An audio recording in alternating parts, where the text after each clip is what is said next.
guys! Magandang gabi. Welcome back dito sa aking channel. Ang mainit nating update na pag-uusapan ay patungkol dito sa CNN Philippines na kung saan nakakalungkot naman kung totoo na talagang magsasara na ang CNN Philippines. So mainit ang pinag-uusapan ngayon sa social media sapagkat marami din ang nalulungkot kung sakaling ang mawawala ang CNN Philippines.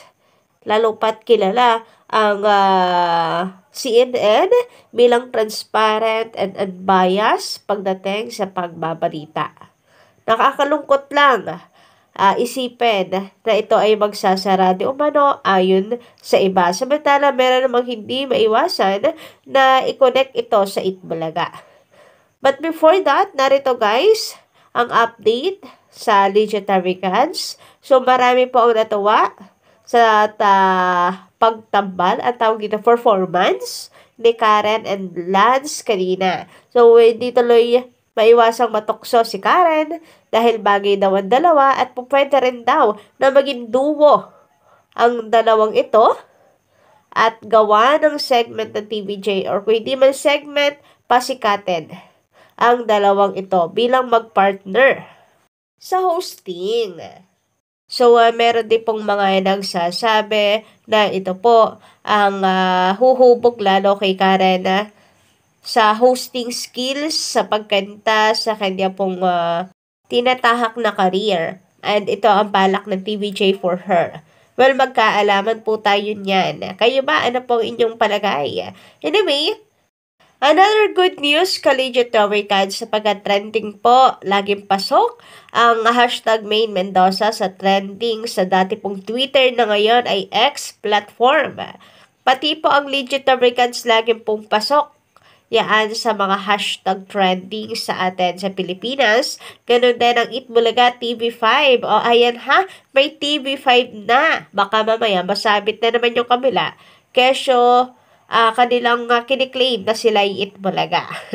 So, maraming salamat po sa mga naki-Twitter party or nakipag-hashtag Legit Americans Itbulaga TV5 and Main Mendoza. Lagi po tayong pasok sa top trending.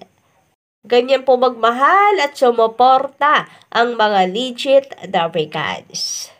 Samantala, ito na nga po, ayan, Nine Media Corporation. So, tila na pagdesisyonan na ngaraw na itigil na ang CNN Philippines, i-shutdown na dahil sa pagkakalugi. So, konti po ata ang pumapasok na advertisement sa CNN Philippines. Marami pong nahihinayang ng mga netizen and ayon sa kanila, siguro ganun daw talaga kapag transparent ang pagbabalita and unbiased. So, sayang na sayang daw talaga. Mukhang wala na daw talagang buhay ang journalism dito sa Pilipinas. Sabi dito, CNN Philippines is shutting down after 9 years. Nine Media Corporation and CNN have mutually agreed not to continue with their licensing agreement due to significant financial losses. So, isang network ang magsasara, Collegiate Americans. Ang CNN9 Philippines ay magpapaalam. Pero maraming nagsasabi na babalik ito sa bilang RPN9. Sabi dito, RPN9 magbabalik. Hindi na kaya i-sustain ng istasyon ang CNN brand dahil mahal. Pagkalugi ng kumpanya at pagkakakunti ng ads ang dahilan ng pagsasara ng CNN Philippines. So malaking bagay po talaga kapag may mga advertisers. So isa po ito sa dahilan kung bakit nalulugi at nagsha-shutdown talaga ang isa pong network. Maaari ding show kung wala pong advertisers. So, inaayos na ang separation pay ng mga empleyadong mawawala ng trabaho tulad nila Pinky Webb at Rico Hizon. So, CNN Philippines is shutting down after 9 years. So, ito ang mainit na pinag-uusapan ngayon sa social media, mga ka-Legit Americans. Hindi na kayang isustain daw kasi ng istasyon ang CNN brand. Samantala, meron naman po na patuloy na inuugnay ang pagkakapasok ng Itbulaga sa CNN Philippines. Na dahil daw kasi sa kabalasang dala ng Itbulaga, cringe na noontime show di umano, kaya magsasara na ang CNN9. So, alam naman po natin itong last January 6 ay ipinalabas po ang Itbulaga sa CNN Channel 9. Pero ayon naman sa iba, kung talagang ibabalik po ang RPE9, hindi kaya isang magandang pangitain na muling mabubuhay ang channel at makikipagsabayan. Kasi CNN ay talagang ano po siya, CNN brand is tungkol po sa pagbabalita.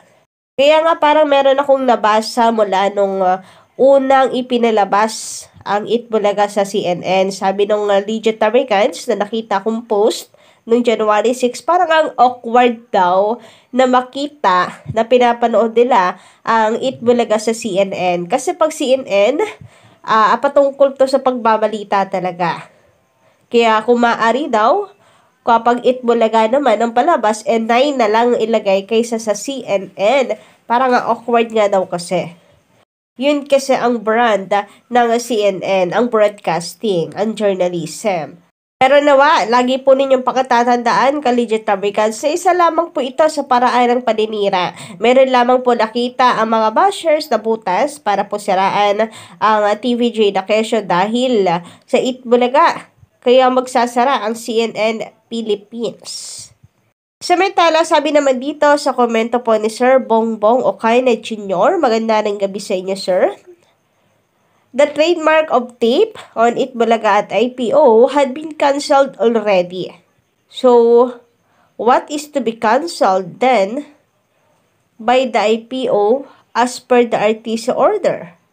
So, since may copyright infringement na and their tape trademark was cancelled na, so what's the point of questioning the decision of the RTC in ordering to cancel, striking out from their database and others the records of IPO kasi nakita based on the evidence presented by the TVJ na sila ang may-ari ng Itbulaga.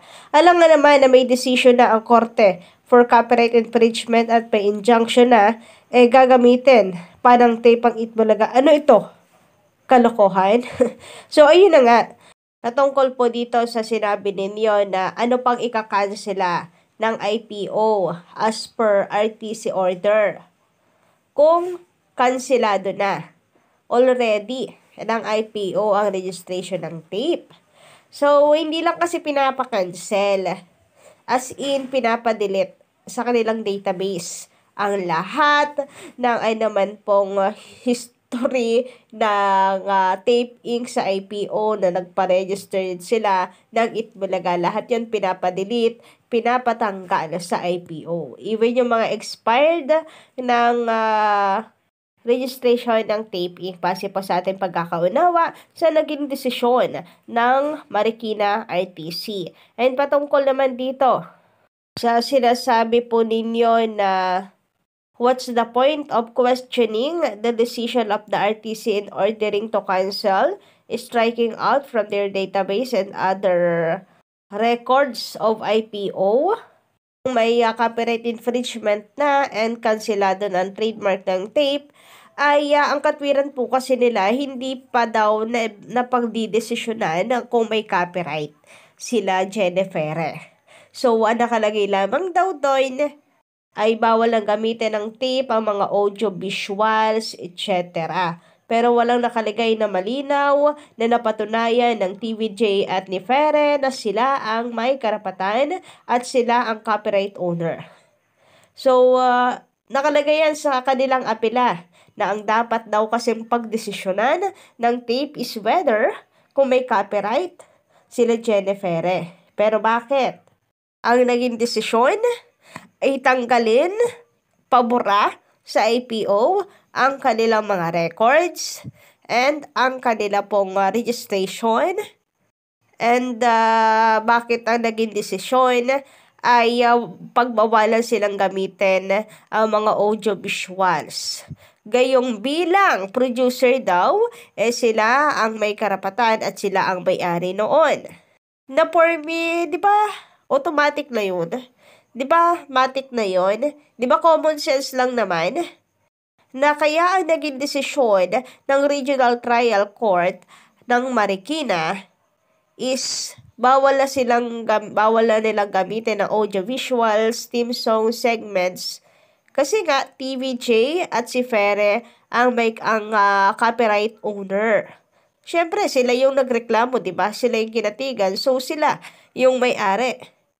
Sila yung copyright owner, kaya ang tape ay pinahinto na sa paggamit nito. Samantala, sabi naman dito ni Nora Lynn Cruz, mas malinaw po sa amin ang CNN Philippines kaya wala na kami sa TV5. So, maganda rin nga na araw-araw mapanood po sa CNN. Pero wala na mag-shutdown nga daw po ang CNN. But anyway, kung RPN 9, Collegiate Americans araw-araw mapapanood, ang Itbulaga, magiging malaking tulong din po yan para tumaas ang ating TV ratings at para mabuhay po muli ang RPN 9. So, yun lang muna guys para sa gabing ito. Don't forget to click the subscribe button and notification bell for more updates.